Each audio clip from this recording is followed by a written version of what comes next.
अस्सलाम वालेकुम व्यूअर्स। आज हमारा नेक्स्ट टॉपिक है that is very common in the society, माशरे में बहुत ही आम है।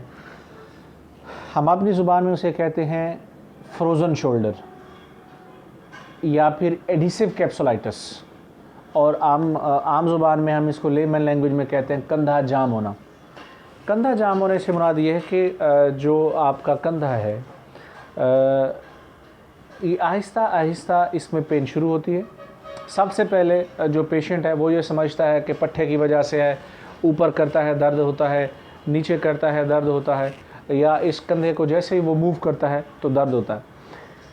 अब होता क्या है कि पेशेंट समझता है कि अगर मैं मूव करूँगा तो दर्द होगी, वो पेशेंट मूव नहीं करता, इमोबलाइज़ कर देता है, या मुख्तलिफ डॉक्टर भी कह देते हैं कि आपने इसको स्लिंग लगा के इमोबलाइज़ रखना है, हरकत नहीं करनी। हरकत ना करने से दर्द तो नहीं होगा, लेकिन लॉन्ग टर्म हमारे लिए कॉम्प्लिकेशंस ये आती हैं कि आहिस्ता आहिस्ता मसल्स जो हैं वो स्टिफ होना शुरू हो जाते हैं, और जो कैप्सूल होता है, ये जोड़ हमारा जो है वो ऐसे होता है और ये इसके अंदर जो है ना वो मूव करता है। इस जोड़ के दरमियान में जो जोड़ को कनेक्ट करती है वो एक कैप्सूल होता है। कैप्सूल का एक पैटर्न होता है जो कि दोनों हड्डियों को आपस में जोड़ के रखता है। तो जब पेन होती है, मसल स्टिफ होते हैं, उसके बाद जो कैप्सूल है उसके अंदर स्वेलिंग होती है, तो उसमें एडियंस बनना शुरू हो जाती हैं, और जब जब फिर वो जो हाथ मूवमेंट होती है तो जोड़ के अंदर मूवमेंट होती है तो बड़ा शदीद पेन होता है, और आहिस्ता आहिस्ता पेन कम होता जाता है, फिर जोड़ फ्रीज़ होना शुरू हो जाता है। मुख्तलिफ स्टेजेस होती हैं, वो हम बाद में डिस्कस करेंगे कि स्टेज 1, स्टेज 2, स्टेज 3, स्टेज 4 जिसमें फ्रोज़न हो जाता है। अभी हम जनरली देख रहे हैं कि कंधा जाम हो गया, तो उसमें क्या है कि कैप्सूल के ऊपर एडियंस बन गई हैं और उसने मूवमेंट को रोक दिया है, तो हाथ ऊपर नहीं होता, कंघा नहीं कर सकता।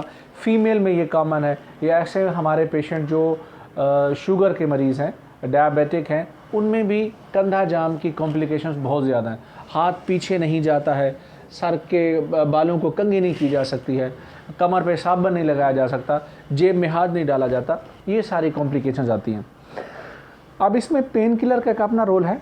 बाज़ हमारे जो आर्थोपेडिक सर्जन्स होते हैं वो इसमें इंट्राआर्टिकुलर इंजेक्शंस भी लगा देते हैं, वो भी किसी हद तक ठीक है जब कॉम्प्लिकेशन ज़्यादा होती है। लेकिन हम ग्रेड 1, 2, 3 और 4 को विदाउट एनी मेडिकेशन, सर्जरी या इसके अंदर बग़ैर इंजेक्शन लगाए हम अपनी फ़िज़ियोथेरेपी मोडेलिटीज़ से, फ़िज़ियोथेरेपी इक्विपमेंट से हम उसमें कुछ शुआएँ लगाते हैं, इंफ्रारेड रेज़ लगाते हैं, हीटिंग मोडेलिटीज़ में थेराप्यूटिक अल्ट्रासाउंड है, और भी बहुत सारी हैं। मस्कुलर हो तो हम इवन ड्राई नीडलिंग भी कर देते हैं अगर मस्कुलर इशू हो तो। फिर हमारी मुख्तलिफ एक्सरसाइज होती है। हम ये चाहते हैं कि जितना हमारी फ़िज़ियोथेरेपिस्ट की ये कोशिश है कि जितना हम इसको मोबाइल करेंगे, मोबालाइज़ करेंगे, इसको एक्टिव करेंगे, इसके मसल्स को स्ट्रेंथन करेंगे, इनके मसल्स को एक्टिवेट करेंगे, उतना हम इस जाम कंधे से छुटकारा हासिल कर लेंगे। तो हमारे पास जैसे मैंने आपको बताया कि कुछ मोडेलिटीज़ हैं वो लगाते हैं, फिर इसकी स्पेसिफ़िक एक्सरसाइजेस कराते हैं, और इसका हमारा जो प्रोग्नोसिस होता है 3 से 4 हफ्ते में हम फुली रिकवर कर लेते हैं पेशेंट को। हाँ, अगर ग्रेड 1, 2 का है तो 1 से 2 हफ्तों में भी हम फुली रेंज मेंटेन कर लेते हैं, और बहुत ही अच्छे इसके रिजल्ट्स हैं। अब फ्रोज़न शोल्डर के लिए जो हमारी स्पेसिफिक एक्सरसाइज होती हैं, हमारे पास बाहर हम फिजियोथेरेपी डिपार्टमेंट में बैठे हुए हैं, बाहर हमारे पास शोल्डर व्हील है, शोल्डर पुरी है, फिंगर वाल लेडर है, मुख्तलिफ और थेराप्यूटिक बैंड्स होते हैं, उनके साथ हम स्ट्रेचिंग एक्सरसाइजेस करवाते हैं, मोबिलाइजेशन कराते हैं, तो इसको हम एक्टिव करते हैं। तो ये इस तरह से तफसील से बताना मुश्किल होगा, आप कभी जब विज़िट करेंगे तो फिर हम आपको बताएंगे कि इसकी एक्सरसाइजेस कैसे होती हैं। होप के आपको हमारा ये वीडियो अच्छा लगा होगा। Thank you very much.